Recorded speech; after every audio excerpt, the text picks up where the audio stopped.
Shyam steel flexi strong TMT बार, ये strong के साथ फ्लेक्सिबल भी है। आपदा मुसीबत कोई भी आए, ये घर को अटूट बनाए। जब टीएमटी फ्लेक्सी स्ट्रॉन्ग, तो घर रहे हमेशा के लिए स्ट्रॉन्ग।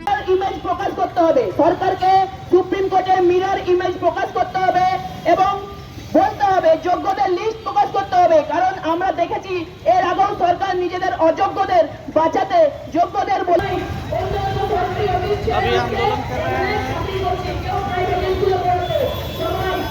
আমরা এই গায়ে খুবই ভালো আছে, আমাদেরও সংসার আছে, আমাদেরও ভবিষ্যৎ আছে। সেইখানে দাঁড়িয়ে আজকে মুখ্যমন্ত্রী ইন্ডিয়া স্টেডিয়ামে বললেন তারপরে অযোগ্যদের বাঁচাবো। আরে অযোগ্যদের প্রশ্ন আসছে কেন? তাহলে আপনি কি মুখ্যমন্ত্রী? আপনি কি মুখ্যমন্ত্রী যেখানে আপনি অযোগ্যদের প্রশ্ন দিচ্ছেন?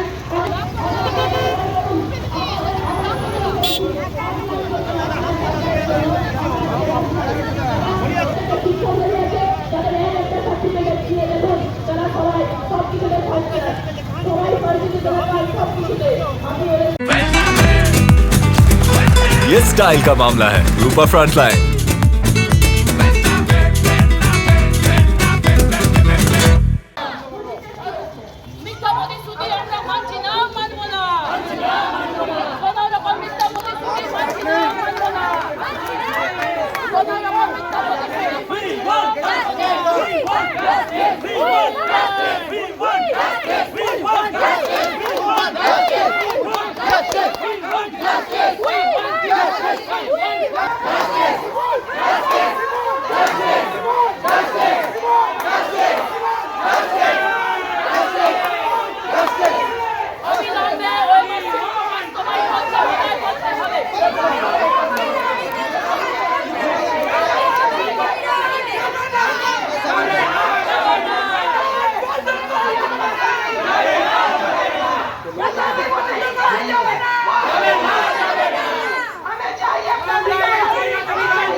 আচ্ছা বলুন তো আপনারা এটা কিভাবে হয় যে আপনার যে চুরি করলো সে জেল থেকে বেরিয়ে গেল জামিন পেয়ে, আর আমরা যারা স্বচ্ছভাবে পরীক্ষা দিলাম আমাদেরকে রাস্তায় বসতে হচ্ছে?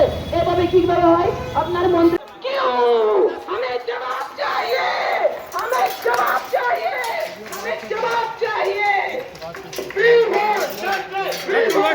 একটু সরে দাঁড়া।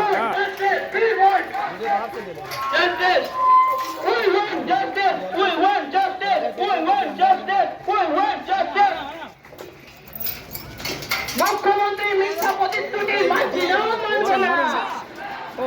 মুখ্যমন্ত্রী মিথ্যা প্রতিশ্রুতি মানছি না। মিথ্যা কথায় তালা দিয়ে দাও, দিয়ে অফিস চালিয়ে দিয়ে যাও, হয়ে যাবে, কেউ বেরোতে না পারে আর কেউ ঢুকতে না পারে। মিথ্যা বলবো না। যোগ্যতার স্যালারি বন্ধ করা চলছে না, চলবে না। আমাদের সংগ্রাম, আমাদের প্রতিবাদ, আমাদের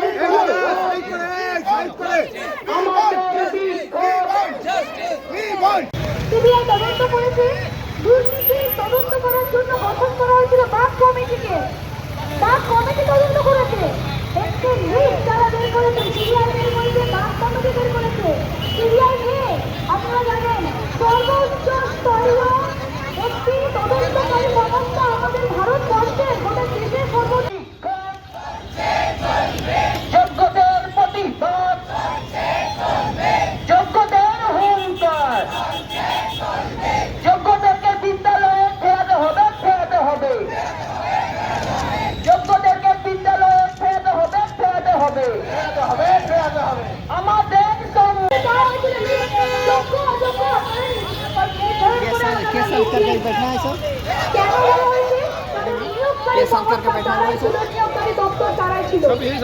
তারা যদি লিস্ট দিতে না পারে তাদেরকে যদি কে চোর আর কে চোর না যদি না করে দিয়েছে চাকরি, তাদের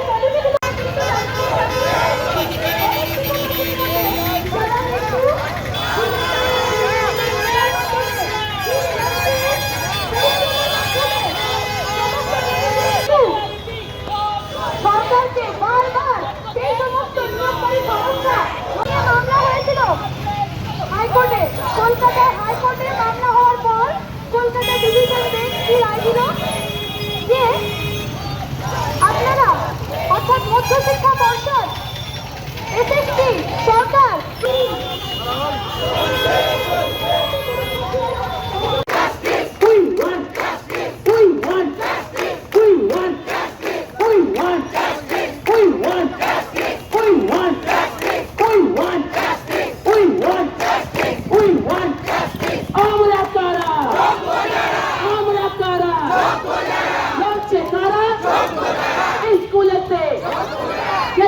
তিন মাস বন্ধ ছিল।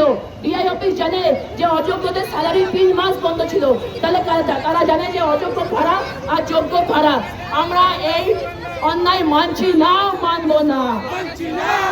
মামলা হয়েছিল হাইকোর্টে, কলকাতায় হাইকোর্টে মামলা হওয়ার পর কলকাতা ডিভিশন বেঞ্চ কি রায় দিল যে আপনারা অর্থাৎ মধ্যশিক্ষা পর্ষদ এসএসসি সরকার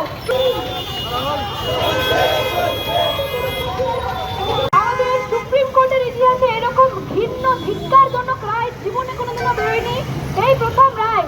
কি ছিল সেই মামলাটি সংক্ষেপে আপনাদেরকে বলি। এসএসসি পরীক্ষায় অর্থাৎ স্কুলের শিক্ষক শিক্ষিকা নিয়োগের পরীক্ষায় ব্যাপক দুর্নীতি